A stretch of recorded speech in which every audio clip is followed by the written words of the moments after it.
A truth that most parents, especially African parents, never want to face is that how your kids treat you when they no longer need your food and your shelter is a direct reflection of how you treated them when they needed you to survive. You know, a lot of us who grew up under African roofs know exactly how this goes.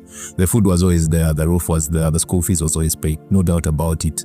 But the emotional warmth, the safe conversations, the I see you, the I love you, the I'm proud of you, those were very rare. And I know it's a quote, but if a parent and the child don't have a relationship, most times 100% of the fault is on the parent. Because every child is born wanting a relationship with their parents. They want to run to you with joy. They want to call you when something good happens. They want to come home, not out of obligation, but because home feels safe. But for many, home didn't feel safe. It felt like walking on eggshells. It felt like do as I say because I say it so. It felt like children are to be seen, not to be heard. You know, it's interesting how many parents genuinely believe that they've done everything right because they provided food, they provided clothes and school fees. And don't get me wrong, those things matter, but they are the bare minimum. They are the floor and not the ceiling. Because what a lot of people don't realize is that your child's emotional needs are just as real as their physical needs. You can feed a child until they are full, but if you constantly criticize them or ignore them or shut down their feelings, they'll still grow up starving, just in a way that you can't see.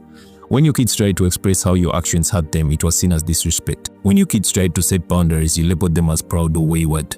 Most young people were told things like, you think you're suffering. At your age, I was farming at 5 a.m. Or something like, you have nothing to cry about, I'm the one who is suffering and taking care of you. And so most of them learned to shrink themselves to keep the peace because they needed it to survive. And I get it, our parents' generation grew up in survival mode. They thought that if I can keep you alive and get you to school, I've done my job. They didn't have the emotional language and maybe no one showed them what it looked like. But here's the hard truth. If you don't address the emotional gap, your child will address it for you by pulling away. When the child no longer needs your money, when the child no longer needs your roof, when the child no longer needs your food, they will show you the true state of that relationship. Because now survival is no longer a reason to stay close. They will stop picking up the phone. They will only visit you out of duty, not out of desire. They will keep conversations shallow with you because home was never a place for vulnerability. It's not enough to say that I paid for your school fees. Did you ever say I love you? Did you ever apologize to your kids when you are wrong, or was I'm the parent at the end of every conversation? Did your child feel safe to share their failures with you, or did they learn to hide them to avoid shame? A lot of our parents operate on a transactional love model. I did this for you, so you owe me obedience and gratitude forever.